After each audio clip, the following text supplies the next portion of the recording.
आप देख रहे हैं एफिडेविट लाइव। मैं हूं पूजा। अब तक की प्रमुख गतिविधियों पर डालते हैं एक नजर। प्रदेश के जल शक्ति मंत्री स्वतंत्र देव सिंह ने केंद्र सरकार द्वारा प्रस्तुत बजट को सबसे बेहतर बताते हुए कहा, यह बजट समाज के मध्यम वर्ग, महिला, युवा और किसानों के लिए होगा कारगर। कल नई दिल्ली रेलवे स्टेशन पर हुई अनियंत्रित भीड़ के कारण हुई मृत्यु और भगदड़ को ध्यान में रखते हुए गोरखपुर रेलवे स्टेशन और बस स्टेशन पर भी पुलिस प्रशासन ने किया निरीक्षण। साइबर क्राइम की बढ़ती घटनाओं के प्रति लोगों को जागरूक करने के लिए मान्यता प्राप्त पत्रकारों ने की आयोजित कार्यशाला। माउंट हेरा इंटरनेशनल एकेडमी द्वारा बच्चों की फैंसी ड्रेस प्रतियोगिता में 50 से अधिक बच्चों ने की भागीदारी। कक्षा 8 के फेयरवेल पार्टी में चुने गए मिस्टर और मिस फ्रेशर। और अब गतिविधियां विस्तार से। प्रदेश के जल शक्ति मंत्री स्वतंत्र देव सिंह ने आज आयोजित एक संगोष्ठी में केंद्र सरकार द्वारा प्रस्तुत बजट को सबसे बेहतर बताते हुए कहा कि यह बजट समाज के मध्यम वर्ग, महिला, युवा और किसानों के लिए कारगर साबित होगा। किसान मजदूर सबको समाहित।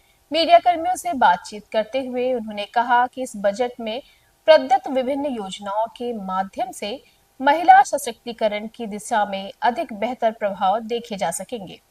उन्होंने कहा कि विकास के पथ पर भारत सरकार का संकल्प अग्रसर होगा। उन्होंने कल नई दिल्ली रेलवे स्टेशन पर हुई घटना को दुखद बताया। उन्होंने कहा कि केंद्र की मोदी सरकार और योगी आदित्यनाथ की डबल इंजन वाली सरकार है, जो लगातार जनहित में विभिन्न कार्यों को करते हुए आगे बढ़ रही है। जैसा कि आप सभी जानते हैं, केंद्र सरकार द्वारा बजट प्रस्तुत किया गया है। आज उसी संदर्भ में आप सभी से भी बातचीत करना है। विश्व के सर्वाधिक लोकप्रिय नेता, 140 करोड़ भारतीयों के सपनों को पूरा करने वाले माननीय प्रधानमंत्री आदरणीय नरेंद्र मोदी जी के दूरदर्शी नेतृत्व में प्रस्तुत विकसित भारत बजट 2025 देश का आर्थिक सशक्तिकरण और समावेशी विकास का ऐतिहासिक दस्तावेज है। यह बजट केवल मध्यम वर्ग, किसानों, युवाओं और महिलाओं को सशक्त बनाने के लिए समर्पित है, बल्कि निवेश, विनिर्माण, कृषि, निर्यात और बुनियादी ढांचे को गति देने वाला भी। हम सर्वप्रथम आदरणीय प्रधानमंत्री आदरणीय नरेंद्र मोदी जी और माननीय वित्त मंत्री श्रीमती निर्मला सीतारमण जी का हार्दिक आभार व्यक्त करते हैं, जिन्होंने देश की जनता के हितों को सर्वोपरि रखते हुए ऐतिहासिक बजट प्रस्तुत किया है। साथियों, बजट देश की आर्थिक दिशा और प्राथमिकता के संकेतक होता है और इस बार बजट सरकार द्वारा जनता के हित में एक बड़ा कदम है। समाचार है, ये घटना नहीं होनी चाहिए।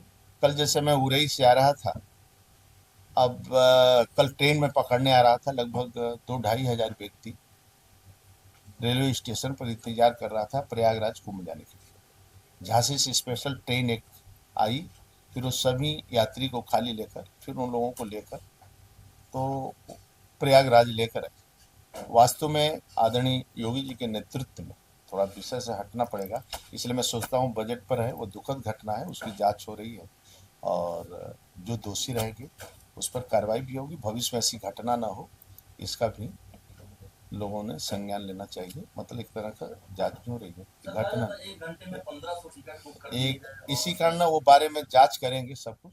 कल नई दिल्ली रेलवे स्टेशन पर हुई अनियंत्रित भीड़ के कारण कुछ लोगों की मृत्यु और भगदड़ को ध्यान में रखते हुए गोरखपुर रेलवे स्टेशन और बस स्टेशन पर भी पुलिस प्रशासन ने निरीक्षण किया और महाकुंभ जाने वाले श्रद्धालुओं के मद्देनजर व्यवस्थाओं का निरीक्षण भी किया।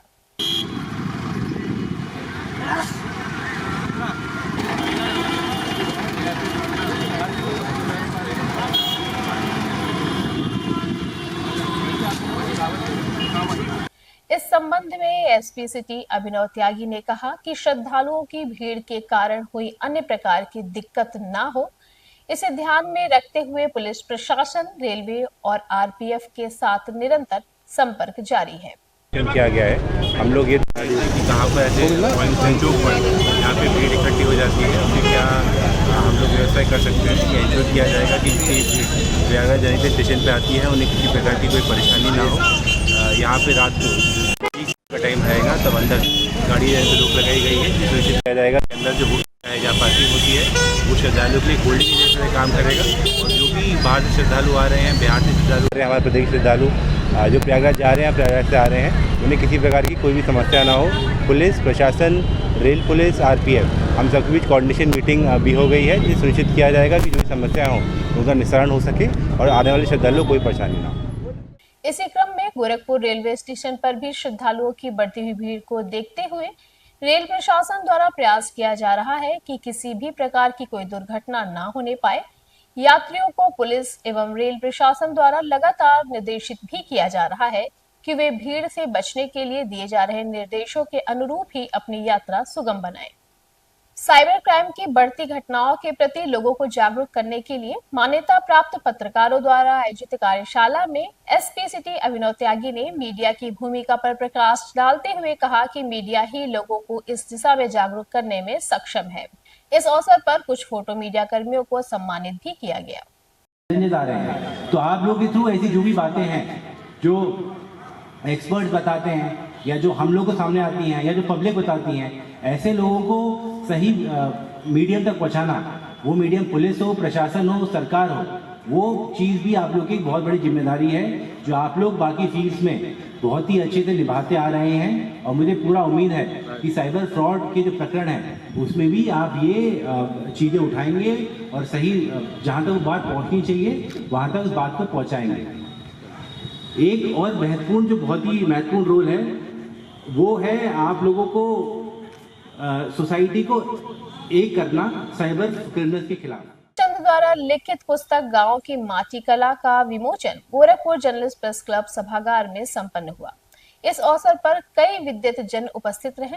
प्रमुख रूप से professor Adya Prasad Dwivedi, professor R D. Rai, professor Rajwant Rao, professor R K. Rai और राजेश कुमार मल। कार्यक्रम संगम संस्कृति साहित्यिक एवं सामाजिक संस्था गोरखपुर द्वारा आयोजित किया गया। इस अवसर पर प्रोफेसर राजवंत राव ने अपने संबोधन में कहा कि सफेद मिट्टी का प्रयोग मूर्ति कला के लिए दक्षिण भारतीय इलाकों में अधिक प्रचलित है। उन्होंने कहा कि साहित्य में महाभारत में स्वयं यह मिलता है कि द्रोण की मूर्ति एकलव्य ने बनाकर अपनी दक्षता को परिष्कृत किया था। काष्ठ कला और मिट्टी की कला एक साथ प्रारंभ हुआ, जहां प्रस्तर नहीं उपलब्ध था। प्रस्तर को गढ़ना, छांटना, उन्हें तोड़ना बहुत ही कठिन होता था, जबकि मिट्टी और काष्ठ आसानी से पत्थरों की सहायता से मिट्टी काट ली। ये वुड आर्ट निर्मित हो सकता था और हाथ से ही निर्मित हो सकता था मिट्टी की कलाकृतियाँ।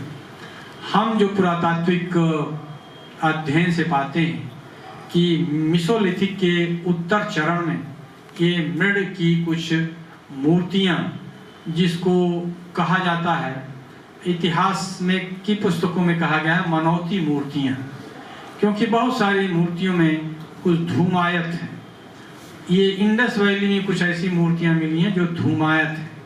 धूमायत का मतलब उनके पास धुआं जलाकर, जिसको हम शुद्ध भोजपुर में कहें तो धुंधी हुई मूर्तियां दिखाई देती हैं, जिसका इतिहासकारों ने यह आकलन किया है कि वो या तो मनौती होंगी या पूजा की मूर्तियां होंगी या किसी न किसी कर्मकांड से संबंधित होंगी। द्रोण की मूर्ति एकलव्य ने बनाकर पूजा की थी और ये उल्लेख मिलता है। मध्य प्रदेश का जो राजकुमार या राजा था, अश्वपति राजकुमार था, वो स्वयं मिट्टी के घोड़े बनाकर उससे खेला करता था। ये मार्कंडे पुराण में मातृदेवी की या महिमयी यानी पृथ्वी युक्त जो मूर्तियां हैं, यानी मिट्टी युक्त मूर्तियां हैं, उन देवियों का निर्माण करने का उल्लेख मार्कंडे पुराण में मिलता है। गो तस्करी करने वाले 5 अपराधियों के विरुद्ध गैंगस्टर एक्ट के तहत कार्रवाई करते हुए अपराध पंजीकृत किया गया है। इस संबंध में एसपी नॉर्थ जितेंद्र कुमार श्रीवास्तव ने खुलासा करते हुए कहा कि गीडा थाना के तहत मुकदमा दर्ज किया गया है। वरिष्ठ पुलिस अधीक्षक महोदय गोरखपुर द्वारा संगठित अपराधियों के विरुद्ध अभियान जो चलाया जा रहा है, उसके क्रम में आज थाना गीडा पर एक गैंगस्टर एक्ट का अभियोग पंजीकृत किया गया है। ये अभियोग अजगैन पुत्र जुम्मन जो आजमगढ़ का निवासी है, उसके व अन्य 4 साथियों के विरुद्ध पंजीकृत किया गया है। ये लोग पशु तस्करी व गौवध का अपराध किया करते थे। इसके विरुद्ध 1 दर्जन के आसपास अभियोग पूर्व से पंजीकृत हैं। गोरखपुर बॉडी बिल्डिंग एवं फिटनेस एसोसिएशन के तत्वावधान में आयोजित कार्यक्रम में मिस्टर गोरखपुर एवं मिस्टर मंडल का चयन किया जाएगा। इस बात की जानकारी एसोसिएशन के अध्यक्ष राजेश गुप्ता ने दी है। Gorakhpur body building and fitness association के तत्वाधान में यहाँ पे जिला स्तरीय और मंडल स्तरीय बॉडी बिल्डिंग चैंपियनशिप कराई जा रही है, जो MSI इंटर कॉलेज गोरखपुर में है। इसमें आपके डिस्ट्रिक्ट के 2 चैंपियनशिप होगी, एक मिस्टर गोरखपुर होगा और एक मिस्टर मंडल होगा। इसका उद्देश्य क्या होता है? गेम को प्रमोट करना। आने वाले दिन में ये हमारा गेम ओलंपिक में भी जाएगी, जैसे तमाम गेम होते हैं उसमें हमारा बॉडी बिल्डिंग भी प्रमोट हो रहा है। गोरखपुर में बच्चों द्वारा एक तमसीली मुशायरे का आयोजन किया गया, जिसमें 1 दर्जन से अधिक बच्चों ने देश के मशहूर शायरों और शायरा के कलाम को पेश किया। इस अवसर पर आयोजित कार्यक्रम की शुरुआत दीप प्रज्वलित कर की गई। कार्यक्रम में प्रमुख रूप से शोएब अहमद, कलीम कैसर, महबूब शहीद हारिस, मोहम्मद अनवर जिया, एहतेशाम सिद्दीकी आदि उपस्थित रहे। खान का ये फिक्र फन यूं ही नहीं मशहूर है, ये ज़मीन रघुपत की है और नाम गोरखपुर है। ऐसी बरसात फिर हो न हो, जिंदगी की ये सौगात फिर हो न हो। गजल के चंद अशार पेश करने जाता हूँ, मुलाहिजा फरमाएं। इरशाद। फूलों से बदन माउंट हेरा इंटरनेशनल एकेडमी द्वारा बच्चों के फैंसी ड्रेस प्रतियोगिता के कार्यक्रम में आज 50 से अधिक बच्चों ने भागीदारी की। प्रतिभागी बच्चों ने doctor, engineer, soldier, police officer, शिक्षक, रामायण और महाभारत के प्रमुख चरित्रों की प्रस्तुतियां की। साथ ही कुछ बच्चों ने पर्यावरण प्रदूषण सहित प्रमुख मुद्दों पर कुछ प्रमुख संदेश भी दिए। एकेडमी की प्रधानाचार्य ज्योति काशवानी ने प्रतिभागी बच्चों को आशीर्वचनों से अभिसंचित किया।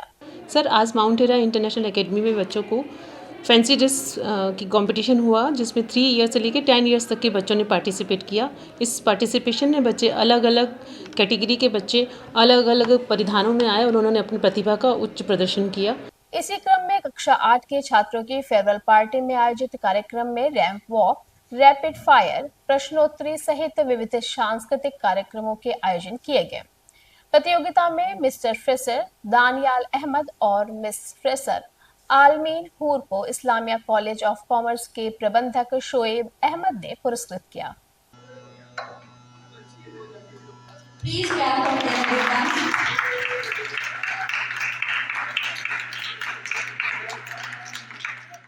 देखते रहिए एफिडेविट लाइव।